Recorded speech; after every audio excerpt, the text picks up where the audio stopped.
You asked them a question that if you got caught with 10 weapons in your car, you would have seen 10 years, maybe 9. What makes you feel like there's a line to a rapper? It just seemed to be very coincidental with the timing of things that are going on. You use real life situations to create something that's entertaining without being specific. That's entertainment to me. States Exhibit 34K. Mm-hmm. You recognize who that is? Yeah, that's Phil. Okay. Oh, that's his body. And 34A. Yeah, that's the entry room. And that's a picture of Falant with the bullet hole in his head? Yes, it is. And that's the bullet hole that you described to the jury as being in his temple on the left side? Yeah. How did Falant's family find out about his death? I told him. I called his mom first, then I told his cousin. I told his little girl. How old? Okay, we wanted to touch on the situation going on out in Jersey. Small disclaimer.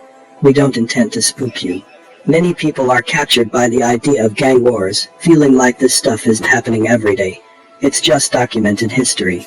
Some of these neighborhoods have long since declined in violence, and these are particular stories. Let's talk about Jersey though. As far as gang culture goes, most may be familiar with the biker clubs and the Crips. Although Bloods exist in Jersey, Crips seem to be the most prevalent. Yesterday, battle rapper Tsu Surf had been indicted in a RICO case. Almost 2 weeks ago, it was speculation, and Lisa Evers from Fox 5 would confirm that Surf was indeed not arrested. In between that time and his actual apprehension, people who are in tune with Surf was waiting for him to comment on the situation. Without going too far into detail, he would basically let the people know that things are real. He also spoke of how battle rappers and others of that culture need to appreciate each other more, because you never know when someone could be snatched away within the brotherhood. Some people figured that it would be a matter of time before law enforcement would get Surf. On October 13, 2022, the U.S. Marshals Service busted Tsu Surf at a home in Jersey City. He was at the home with a woman.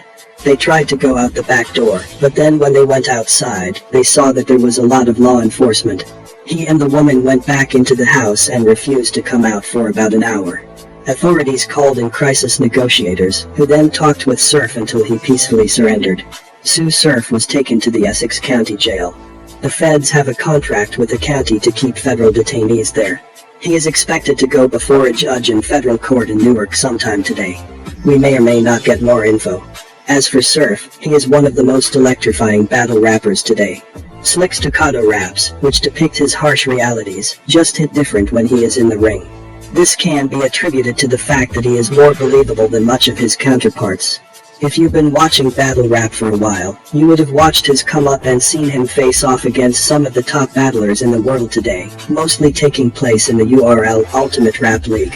Surf and others helped catapult the Battle Rap League in its second stage, after the times of Murder Mook, J Mills, Lux and T-Rex.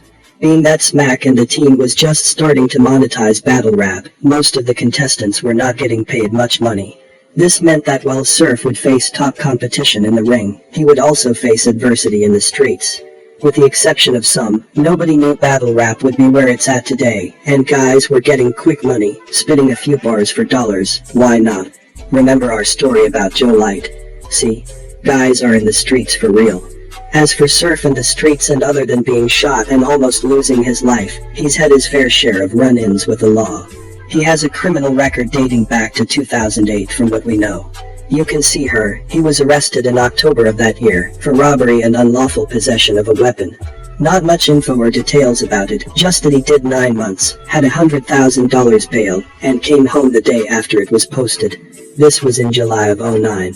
The case would be dismissed. In late May of 2010, there would be another gun charge.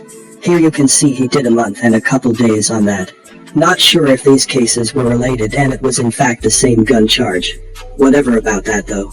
In 2012, he was stopped in a car with another man, and they allegedly had a significant amount of crack on them. Approximately 51 bags. It's no secret that Surf is a member of the Rolling 60s neighborhood Crips.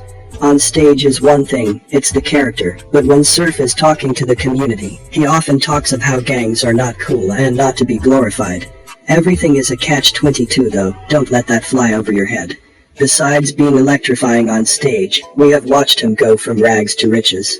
No longer the young surf who was boastful, confident and young, but now a man who sometimes passively flamboyant, and while retaining his traits, he became a spokesperson on pushing the culture to new levels. On July 25, 2018, Surf almost lost his life in what was initially perceived as a gang-related robbery. The shooting took place on the 400 block of Lyons Avenue in Newark, New Jersey. As Surf was at the light talking to his moms on the phone, a gunman hopped out the passenger's side of the vehicle and fired multiple shots through his driver's side window. He caught 2 bullets in the rib, 2 in the torso, 1 in the arm. The gunman would flee, and Surf would get out and start running through traffic.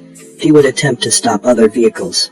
While some swerved and avoided him, he managed to force his way into one guy's car, who he would direct to the hospital. When they arrived, Surf ran up to the door of the hospital, where he was then treated. Almost a week later, it was announced he had woken up from surgery and was recovering. He had to get his stomach stitched up. Not to be confused with glorification, but his near-death experience would add to the credibility of his raps. Not saying he does the things he says in his raps, but it comes across with conviction.